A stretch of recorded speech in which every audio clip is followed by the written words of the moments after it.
Visite de terrain pour certains députés de l'opposition de la Fédération Wallonie-Bruxelles à l'Institut Émile Grison.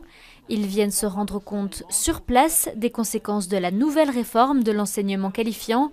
En septembre, ce professeur de sommellerie va perdre sa classe de 7e.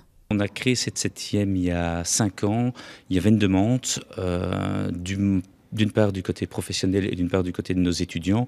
Et en fait, on a l'impression de tout jeter à la poubelle. Car l'une des mesures de cette réforme est que les élèves déjà détenteurs d'un CESS, par exemple d'hôtellerie, ne pourront plus avoir accès à une 7e année et donc une spécialisation comme la sommellerie. Évidemment, ils ont une connaissance légère mais pas suffisante que pour faire des commandes de vin, pour maintenir une cave. On se retrouve avec des élèves qui partiront moins bien formés, clairement.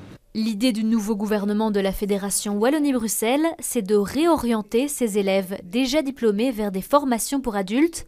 Mais elle ne convainc pas dans cette école, ni les députés de l'opposition. Les réformes qui sont annoncées vont briser des parcours de vie, des parcours de formation d'étudiants qui espéraient notamment pouvoir avoir accès à la 7e qualification. On espère que la majorité va entendre le terrain, va entendre les élèves, va entendre les enseignantes et enseignants pour faire marche arrière et à minima permettre à tous les élèves qui sont dans ce parcours aujourd'hui, qui avaient prévu d'aller en 7e, de pouvoir continuer leur chemin. Une réforme vue d'un mauvais œil également par le directeur de l'école.